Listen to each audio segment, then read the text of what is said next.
बहुत स्वागत है दोस्तों आपका आज के यानी 22 सितंबर 2021 के मार्केट एनालिसिस के वीडियो में। चलिए दोस्तों शुरू करते हैं और देखते हैं आज का डेटा और एनालाइज करने की कोशिश करते हैं कि कल बाजार किधर जा सकता है।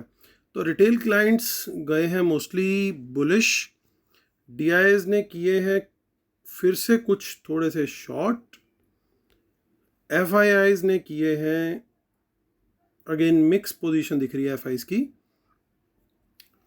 और प्रोज भी थोड़े मिक्स टू बियरिश गए हैं।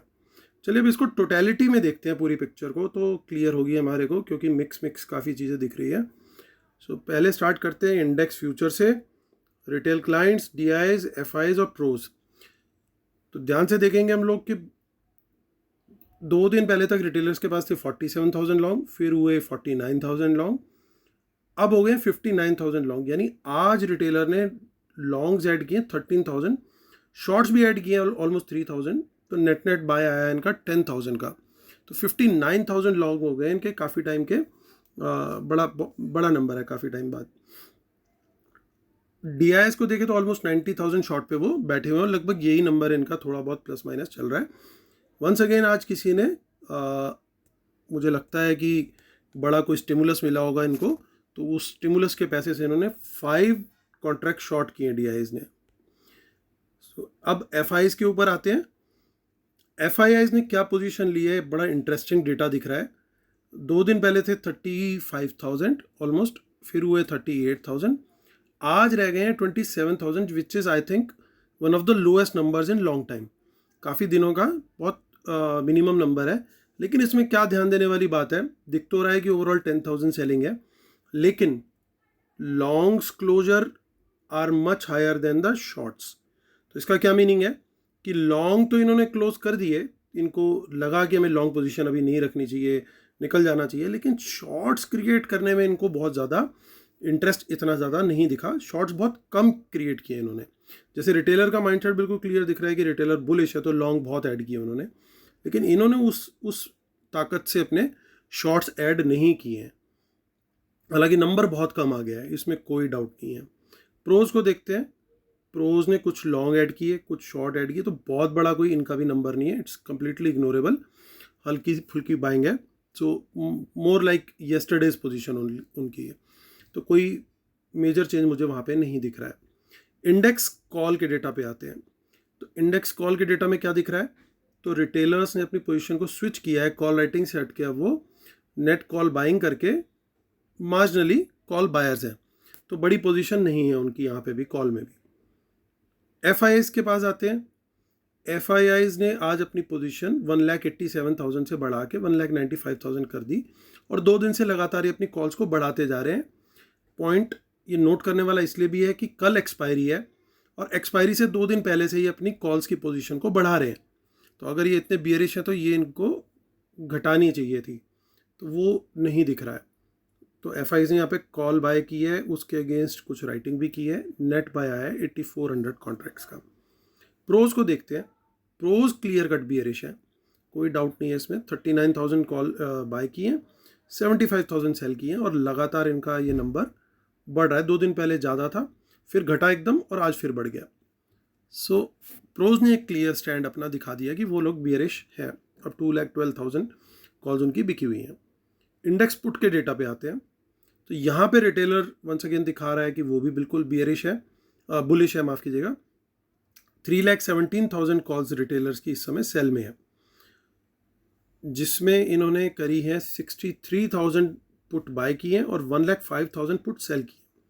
अब वहीं एफआईआईज को देखें तो एफआईआईज एक तरफ तो अपनी कॉल बढ़ा रहे हैं, और उसकी 3x क्वांटिटी इन्होंने आज पुट में बाय की है। यानी बाय करके गए ऑलमोस्ट 37,000 पुट्स, और सेल करके गए उसके अगेंस्ट ऑलमोस्ट 11,000 पुट्स, तो 26,000 का नेट बाय आया है। और ये पिछला जो बाय है ये भी देखिए 2 दिन से लगातार ये भी बढ़ रहा है नंबर, तो ये भी 2,12,000 से बढ़ के आ गए 2,43,000 पे, just ahead of expiry. Pros का डेटा देखें तो which is also very interesting. तो प्रोज का डेटा क्या बोलता है, 42,000 शॉर्ट थे, इन्होंने भी पूरे शॉर्ट्स अपने नहीं निकाले, कुछ पुट बाय किए, और अभी भी 27,000 कॉन्ट्रैक्ट इज शॉर्ट में। स्टॉक फ्यूचर्स पे आते हैं। यहाँ पे फिर से सरप्राइज।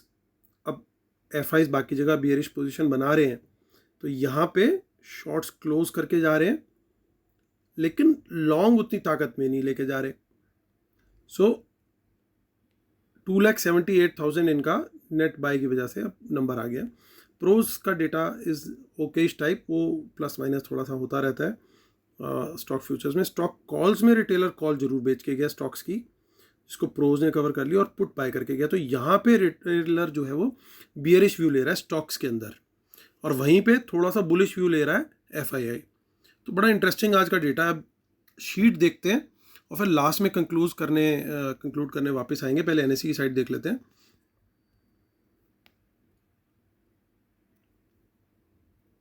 सो FIIs और DIIs का आज का 22 सितंबर का 2000 करोड़ का FIIs का सेल है आज कैश में। 1850 करोड़ का ऑलमोस्ट सिमिलर अमाउंट का बाय है DIIs का।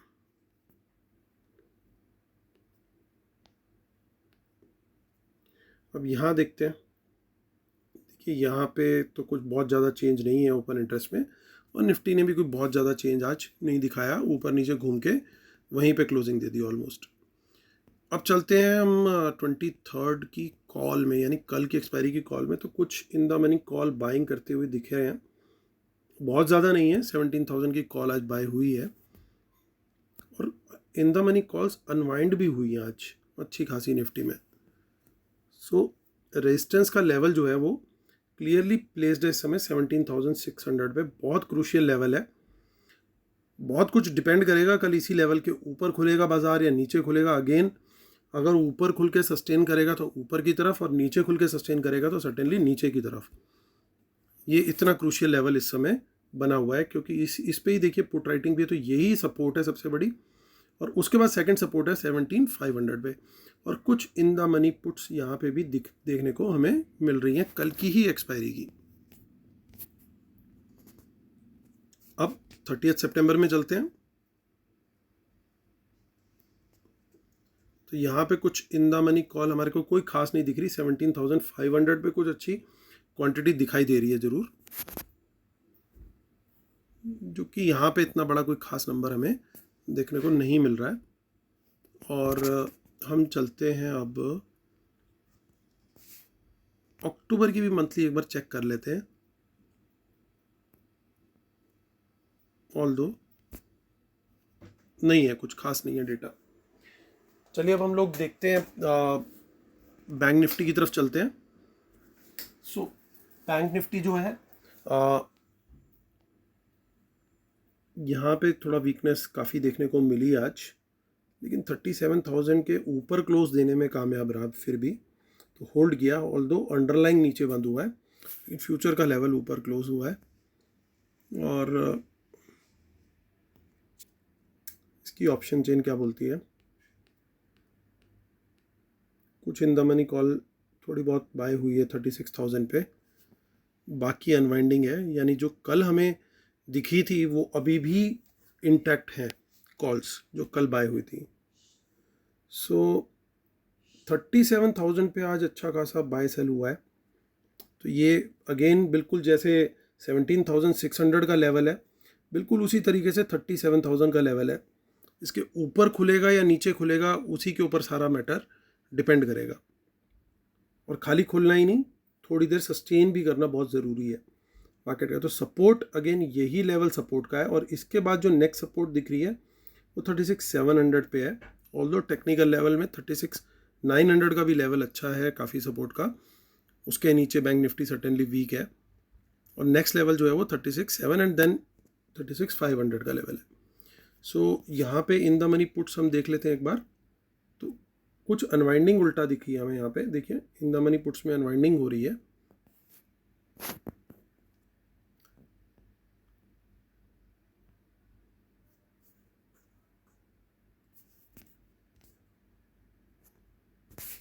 और नेक्स्ट मंथ की भी देख लेते हैं।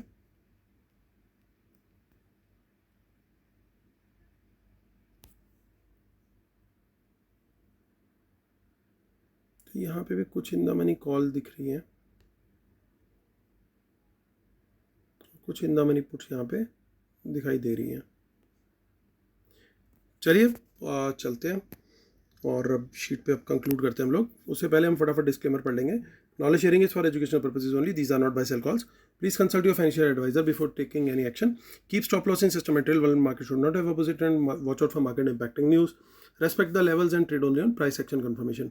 पेड वेबिनार दोस्तों 3 अक्टूबर संडे को है, तो जो लोग अर्ली एनरोल कर रहे हैं वो लाइव मार्केट व्यूज़ उनके साथ मैं पर्सनली शेयर कर रहा हूँ और काफ़ी प्रॉफिटेबल जा रहे हैं।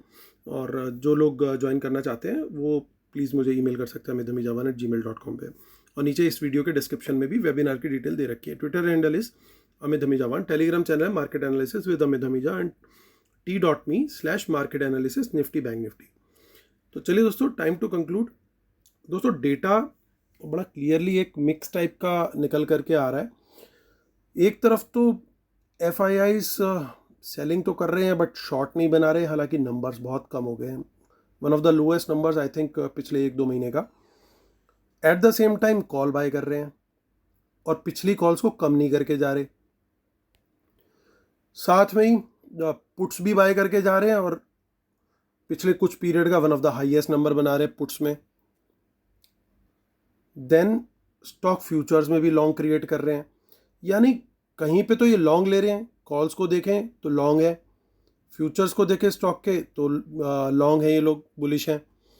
और वहीं इंडेक्स फ्यूचर में थोड़ी बियरिश पोजीशन ले रहे हैं और इंडेक्स पुट में भी बियरिश पोजीशन ले रहे हैं। स्टॉक कॉल्स और पुट्स में इन्होंने कोई खास पोजीशन नहीं ली है। तो अब प्रोज का डेटा देख लेते हैं। प्रोज क्या कर रहे हैं? प्रोज इंडेक्स फ्यूचर में ऑलमोस्ट न्यूट्रल है, मतलब ये नंबर इतना बड़ा कोई मायने नहीं रखता, ना पॉजिटिव में गिनूंगा इसको मैं, ना नेगेटिव में गिनूंगा। कॉल्स को देखें तो क्लियरली बियरिश है, पुट को देखें तो नेट नेट बेसिस पे अभी भी थोड़े से बुलिश हैं। स्टॉक फ्यूचर्स में अभी भी बुलिश बचे हुए हैं ये, और स्टॉक कॉल और पुट में तो जनरली ये हमेशा बियरिश ही रहते हैं। सो हालांकि आज की इंक्रीमेंटल पोजीशन जो है इनकी वो अपोजिट है। तो अब ऐसे में हमारे को क्या करना चाहिए? जब मिक्स डेटा दिख रहा है तो इतना भी कोई कहीं बड़ा वॉल्यूम नहीं दिख रहा हमारे को कि आज एकदम से कुछ सी चेंज टाइप के कोई बड़े बड़े फिगर्स दिख रहे हो। 10,000, 20,000, 25,000 एक ही फिगर है खाली जो 40,000 की है पुट बेचने की रिटेल क्लाइंट्स की। उसके अलावा कोई खास इतनी बड़ी फिगर्स नहीं है। प्रोज की भी कॉल सेल करने की है। सो जो कि जनरली कई बार एक्सपायरी के दिन पहले हमें बड़े बड़े नंबर्स देखने को मिलते हैं, उस तरह के नंबर्स आज देखने को नहीं मिले। तो ऐसे में स्ट्रेटेजी क्या रहनी चाहिए? क्योंकि मेरा बड़ा क्लियर व्यू यहाँ पे इस वजह से हो रहा है कि इन्होंने जो स्टॉक फ्यूचर्स में बाइंग की है उसके पीछे होना हो, प्लस स्टॉक कॉल्स में भी बाइंग की है, तो होना हो इनके दिमाग में कुछ डिफरेंट ही गेम चल रहा है कि डेटा को दिखाया कुछ और अलग तरीके से और एक्चुअल में इनके माइंडसेट में कुछ और चल रहा है। तो ऐसे में हमारी स्ट्रेटेजी क्या होनी चाहिए? एज अ सेफ ट्रेडर मैं सब लोग को ये एडवाइस दूंगा, पहले 15-20 मिनट कोई ट्रेड मत लीजिए। मैं एटलीस्ट कल कोई ट्रेड नहीं लेने की कोशिश करूंगा। कोई मेरी ओवरनाइट पोजीशंस होंगी उनको मैं स्क्वायर ऑफ जरूर कर सकता हूँ डिपेंडिंग अपॉन कि किस तरफ मार्केट खुल रहा है, बट अदरवाइज मैं कोई फ्रेश ट्रेड, नया ट्रेड नहीं ओपन करूंगा 15-20 मिनट, हो सके तो आधा घंटा भी। Let the market set a trend, और उसके बाद मैं जिस तरफ का मुझे ट्रेंड दिखेगा मैं स्टॉक्स के अंदर पोजीशन लेने की कोशिश करूंगा, पर्टिकुलरली ऑन द, अगर मेरे को फेवरेबली लॉन्ग साइड अगर दिखता है कि मार्केट थोड़ा सा सस्टेन कर रही है तो मैं लॉन्ग साइड में स्टॉक्स की पोजीशंस देखूंगा, क्योंकि कल की एक्सपायरी की ऑप्शंस होंगी उनमें प्रीमियम भी बहुत तेजी से डिके होगा। अगर ट्रेड करना ही है, मुझे दिखता है कि लॉन्ग टर्म ऊपर की तरफ का ट्रेंड दिख रहा है, तो कॉल्स अगर मैं बाय करूंगा तो नेक्स्ट एक्सपायरी की करूंगा, कल की नहीं करूंगा बिल्कुल भी। और अगर मुझे बियरिश दिखती है मार्केट तो मैं नीचे की तरफ का ट्रेड लूंगा, लेकिन एक्सपायरी अगेन नेक्स्ट एक्सपायरी की ऑप्शंस में ही ट्रेड करूंगा और स्टॉप लॉस के साथ ट्रेड करूंगा। पहले आधे घंटे क्लियरली वॉच करना है, क्योंकि आज जो डेटा है वो थोड़ा सा घुमाने वाला डेटा मुझे लग रहा है कि कोशिश की गई है पूरी तरीके से कि डिस्गाइज किया जाए इस डेटा से, ऐसा लगे कि कहानी कुछ और आउटकम कुछ और निकले। FOMC की मीटिंग के ऊपर भी बहुत डिपेंड करेगा कि वहाँ से क्या आउटकम आता है और डाउ जोन्स क्या रिएक्ट करता है। अगर वो सिनेरियो, उसके भी सिनेरियोज हम डिस्कस कर लेते हैं कि अगर FOMC की मीटिंग के बाद डाउ के फ्यूचर्स अच्छे भागते हुए दिखते हैं, पॉजिटिव दिखते हैं, तो कल हमारी मार्केट की भी अंडरटोन जो है वो बुलिश रहेगी। हो सकता है एक छोटा मोटा डिप ले लें खुलने के बाद, ताकि ये लोग अपनी जो फंसी हुई पोजीशंस है, जो इतनी कॉल्स बेच रखी हैं इन्होंने, उसको एडजस्ट कर लें और उसके बाद दोबारा से वर्ल्ड मार्केट के साथ अलाइन हो जाए। अगर कहीं वहाँ से मार्केट नेगेटिव आ जाती है तो फिर हमारे यहाँ पे भी अच्छी सेलिंग देखने को तब मिल सकती है। सो बहुत कुछ डिपेंड करेगा कि वर्ल्ड मार्केट किस तरीके से कल रिएक्ट कर रहे हैं, तो जो कि आज रात को भी थोड़ा पता लग जाएगा और कल सुबह भी डाउ फ्यूचर्स वगैरह और हांगकांग हैंग सेंग फ्यूचर्स वगैरह क्या दिखा रहे हैं। ऑल्दो जो एवरग्रैंड का स्टॉक था जिसकी वजह से जो क्रैश हुआ था वर्ल्ड मार्केट में, फिलहाल उसका स्टॉक आज अभी कुछ आधा पौना घंटा पहले ऑलमोस्ट 45 to 50% अप चल रहा है, क्योंकि उसके एंड से पॉजिटिव न्यूज़ आनी शुरू हो गई है कि वो पेमेंट कर रहे हैं, उनकी बॉन्ड होल्डर्स के साथ कुछ डील हो गई and all that stuff. So जो वो एक फियर था, सो दैट इज़ आउट। अब डिपेंड कर रहा है, all eyes are on FOMC meet. So broader term will be bullish अगर वर्ल्ड मार्केट बुलिश रहते हैं after the outcome of FOMC meet. So इसमें कोई इतना ज़्यादा बियरिश वाला डेटा नहीं है, थोड़ी देर रेजिस्टेंस आ सकती है प्रोज की तरफ से, but they will be badly stuck अगर मार्केट हमारी गैप अप खुलती है तो, क्योंकि 37,000 की जो कॉल्स है वहाँ पे बड़ी राइटिंग्स हैं, they will be force to cover, उनको कवर करना पड़ेगा, मजबूरी हो जाएगी उनकी, क्योंकि अगर गैप अप हो गया 200-300 पॉइंट का, so they will have to cover it. हो सकता है छोटा मोटा डिप आए, कोई बड़े डिप की मैं फिर उम्मीद नहीं करता। अगर मार्केट जिस तरीके से अभी SGX और बाकी सब चल रहे हैं, अगर यहाँ पे भी डाउ क्लोज होता है और SGX क्लोज होता है तो एक छोटे मोटे ही डिप आ सकता है, मैं बड़े डिप की फिर उम्मीद नहीं करता। Then we should align with the world market and stay on course for positive market tomorrow. Second half में certainly I will be cautious, क्योंकि ये लोग हमेशा एक्सपायरी वाले दिन जो है कुछ भी गेम खेल जाते हैं, तो best strategy would be to trail if you come in profits. तो दोस्तों, once again, if you are a safe player, wait for some time, थोड़ी देर वेट कीजिएगा ट्रेड इनिशिएट करने से पहले। स्टॉक्स में भले ही थोड़ा सा जल्दी कर सकते हैं 10-15 मिनट बाद, बट इंडेक्स में थोड़ा सा तसल्ली करने के बाद ट्रेड लें तो थोड़ा सा ज़्यादा बेटर रहेगा। फोमो फीलिंग जो है, फियर ऑफ मिसिंग आउट, वो बहुत तकलीफ देती है, लेकिन जब लॉस हो जाता है तो वो और ज़्यादा तकलीफ देता है। तो इसलिए वंस अगेन ट्रेड केयरफुली। कल का दिन जो है वो थोड़ा सा कॉशियस रहने वाला है, particularly in the first half an hour. तो चलिए दोस्तों, इसी के साथ वीडियो खत्म करता हूँ। उम्मीद करता हूँ यू लाइक माई वीडियो, और प्लीज़ लाइक का बटन जरूर दबाइएगा। Thank you so much, bye bye, take care.